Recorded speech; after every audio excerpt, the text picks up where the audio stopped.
이번 시간에는 상해 특약을 가지고 우리가 어떻게 계약을 받고 상담을 해서 소개까지 받을 것인지 이런 걸 한번 다뤄볼 겁니다. 질병이나 의학이나 조정래 이런 것도 이제 같이 볼 건데 중요한 포인트는 이겁니다. 우리는 의사가 될 것도 아니고 법조인이 되는 것도 절대로 아니에요. 우리는 보험 설계사거든요. 결국에 우리 FP님들이 이 강의를 수강하시는 이유는 내가 계약을 많이 받으려고 하는 거예요. 그래서 뭐 의학 하나를 공부를 하더라도 너무 깊게 말고 영업에 도움이 되는 정도까지만 공부를 하시면 되시는 거고, 그리고 항상 보험금 청구권이나 제가 이렇게 말씀드리는 거는 고객에 따라서 케이스 바이 케이스별로 다 달라요. 고객님이 가입한 해당 약관이나 상품 설명서 이거 무조건 참조하셔야 됩니다. 필수입니다. 이것부터 볼 거예요. 골절이란 무엇인가? 뼈에 금 가는 거죠. 이거를 조금 더 의학적으로 자세히 한번 보는 겁니다. 뼈가 우리 몸에서 하는 역할은 무엇이냐면 몸을 지탱해주는 역할을 합니다. 그리고 또 다른 역할, 기능이 무엇이 있냐면 우리 몸에 혈액을 만들어줍니다. 뼈 안속에는요 파골세포, 조골세포가 작용을 하면서 혈액을 만드는데, 어린 친구들의 뼈를 이렇게 단면으로 갈라보게 되면 골수 이제 부분이 되게 새빨개요. 피를 만들어주는 세포가 활성도가 높다라는 거죠. 근데 어르신들의 이제 뼈를 이렇게 단면으로 갈라보게 되면 골수가 다 샛노랗습니다. 혈액을 만들어주는 이런 작용이 조금 기능이 떨어진다라는 얘기인 거죠. 골절은 그냥 뼈에 금이 간다, 부서진다라고 생각을 하시면 되는데, 사실은 이 골절의 종류는요 의학적으로 100가지가 넘습니다. 이거를 다 기억하실 필요가 전혀 없어요. 근데 다른 건 몰라도 딱 두 가지는 기억을 해주셔야 돼요. 그게 뭐냐? 첫 번째 분쇄골절이라는 거예요. 그리고 두 번째 미세골절, 이렇게 두 가지인데, 미세골절은 그냥 엑스레이 찍었을 때 실처럼 이렇게 금이 가 있다라고 해서 실금이라고 부르는 거거든요. 그래서 고객이 실금이 갔어도 보험금을 지급할 수 있습니다 라고 알아들으셔야 되고, 두 번째 분쇄골절은 뭐냐면 뼈가 으스러지는 걸 얘기를 합니다. 이 뼈 조각을 원래는 골편이라고 얘기를 하거든요. 의학적으로는 골편이 3개 이상 나왔을 때 이때는 분쇄골절로 구분을 하게 돼요. 그래서 고객들이 저 이번에 분쇄골절이에요 라고 얘기를 했을 때, 아 이분은 골편 뼈 조각이 많으면 잘못하면 수술을 하실 수도 있겠구나, 아니면 뼈가 으스러졌구나, 많이 다치셨구나, 바로바로 캐치를 해주셔야 됩니다. 그리고 골절의 또 하나의 증상은 뭐냐면 그 사이로 피가 흘러나오게 되어 있어요. 그래서 골절이 있으신 분들은요 퉁퉁 부어요. 당연히 부딪혔으니까 붓겠죠. 근데 끝이 아니라 혈액이 흘러나와서 빨갛게 부어버리는 특징이 있어요. 그래서 고객님들이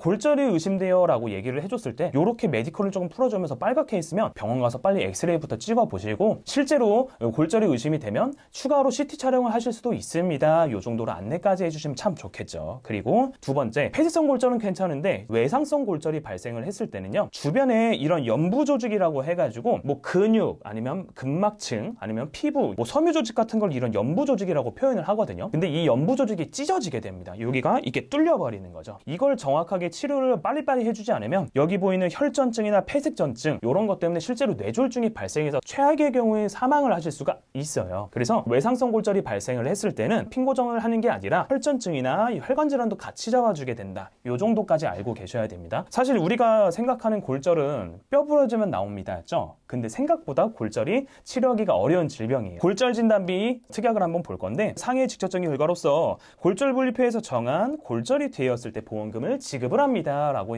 되어 있죠. 이 골절 진단비 특약은 두 가지로 분류가 됩니다. 자, 첫 번째 치아파절 포함이라는 골절 진단비가 하나가 있고요. 두 번째 치아파절 제외라는 문구가 붙어있는 골절 진단비 특약이 있어요. 치아파절 포함 이 문구가 없는 그냥 요것만 붙어있는 특약도 있는데, 이거는 치아파절 포함입니다. 차이점이 무엇이냐면 S02.5 요거는 다들 외우고 계셔야 돼요. 이게 뭐냐면 두개골의 골절 중에서 치아는요 사실 아래쪽 턱뼈, 이 하악골의 연장선이거든요. 그래서 여기 치아가 깨지는 건 하악골이 깨지는 두개골의 골절로 분류를 하게 돼요. 근데 치아가 깨지는 건 너무 많다 보니까 이 치아파절 제외는 얘를 안 주는 것 뿐이에요. 그럼 반대로 얘기를 하면 얘는 치아파절 포함이니까 당연히 나오는 거예요. 요거는 너무 기초적인 거죠. 우리가 한 번 더 짚고 넘어가야 되는 게 뭐냐면, 우리가 병원을 가는 이유는 두 가지가 있습니다. 첫 번째 다쳐서 가는 상해라고 부르는 거, 그리고 두 번째 아파서 가는 질병이라고 부르는데, 여기 보게 되면 상해의 원인으로 갔을 때예요. 골절이 상해 말고 또 발생하는 경우가 있나? 들어보신 분들이 분명히 있을 거예요. 병적 골절이라고 해서 요거는 보험금이 안 나갑니다. 그럼 제가 FP님들한테 질문을 한번 드려볼게요. 이 병적 골절이 뭐예요?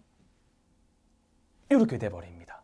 병적 골절은 아파서 골절이 된다라고 생각을 하셔도 괜찮습니다. 근데 정확하게 그 기준이 뭐냐면 지금 보이시는 페이지는 질병사인분류표 지침서에 나와 있는 내용이에요. 의사들이 질병의 코드를 부여할 때 기준이 되는 서류를 얘기를 합니다. 골다공증은 뼈의 골밀도가 낮아지는 거다. 요거랑 파제트병도 있죠. 그리고 종양이나 여러 가지 질병들로 인해서 발생하는 골절이 바로 병적 골절이라고 합니다. 근데 이 골다공증에 대해서 우리는 무조건 알고 계셔야 돼요. 왜 그러냐면 골감소증이라고 얘기 들어보신 적 있으신가요? 골밀도의 수치는 T3 수치라고 얘기를 하죠. 근데 이 수치가 마이너스 1에서 마이너스 2, 2.5 이렇게 분류를 하게 되거든요. 근데 이 골밀도 수치가 마이너스 1에서 2.5 딱 사이가 되잖아요. 이거를 골감소증이라고 합니다. 그래서 골밀도가 조금 약해지고 있다. 마이너스 2.5부터 이제는 골다공증으로 진단을 받으시는 거예요. 근데 이게 왜 무서우냐면 골다공증은 뼈가 약해서 뼈가 부러지잖아요. 그러면 경우에 따라서 핀 삽입을 하실 수도 있는데 핀 삽입을 하다가 뼈가 또 부러집니다. 정말 최악의 경우죠. 그래서 골감소증부터 이제 뭐냐면 골흡수라 그래서 뼈의 이 성분이 몸에 흡수되는 걸 막아주는 약을 복용하시고 골다공증을 오지 않게 막아주는 치료를 하시게 되는 거죠. 자, 근데 이게 왜 중요하냐면 갱년기 오신 여성분들 있죠. 갱년기가 오고 나서 무조건 제일 먼저 오는 다이렉트 질환이 바로 이 골감소증, 골다공증이에요. 이 골다공증으로 인한 병적 골절은 보험금을 주지 않는 거예요. 꼭 기억을 해주셔야 되시고, 그리고 또 하나가 있습니다. 스트레스 골절이라는 게 있습니다. 뼈는 다들 단단하다라고 기억을 하고 계실 텐데 사실은 뼈는요 원래는 말랑말랑했어요. 이제 성장하면서 뼈가 단단해지는 거란 말이에요. 그런데 한쪽 부위에 지속적인 압력이나 이런 걸 꾸준히 주게 되잖아요. 그러면 이쪽 부위의 뼈도 말랑말랑해집니다. 그러면서 뼈가 부러지기도 해요. 그렇게 부러지는 걸 바로 스트레스 골절이라고 하는 겁니다. 이런 분들이 많죠. 골퍼 스윙하면서 한쪽 갈비뼈에 지속적으로 압력 주시게 되시죠. 갈비뼈에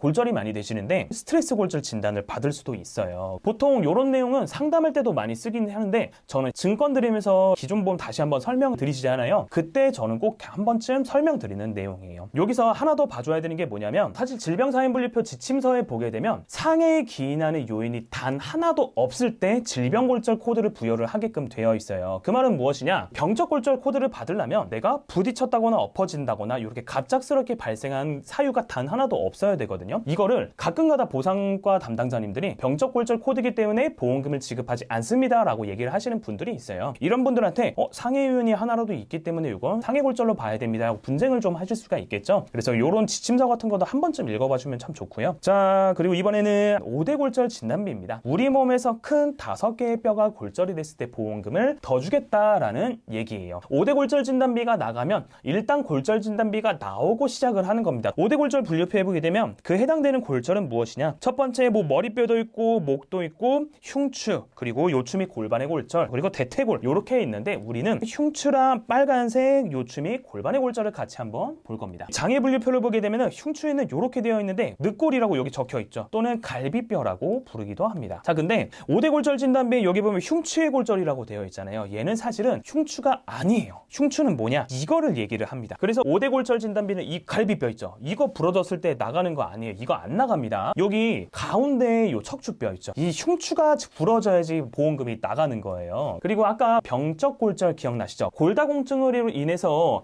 가장 많이 골절이 되는 뼈가 바로 이 척추뼈 흉추예요. 그래서 골다공증이 있으신 분들이 엎어졌을 때 척추뼈 골절되면 같이 챙겨주셔야 되는 담보예요. 자, 그리고 골반뼈를 한번 보시게 되면 여기 빨간색에 천골이랑 미골이라고 되어 있죠. 천골도 중요하긴 한데 미골 뭐예요? 꼬리뼈를 얘기를 하는 겁니다. 우리가 이번 시간에는 골절 진단비, 5대 골절 진단비 특약을 한번 봤는데 고객이 원하는 건 똑같습니다. 나 청구했을 때 관리 잘해주고 보험금 많이 나오는 보험을 가입을 하고 싶어 해요. 그러면 2차 시에서 뵙겠습니다. 감사합니다.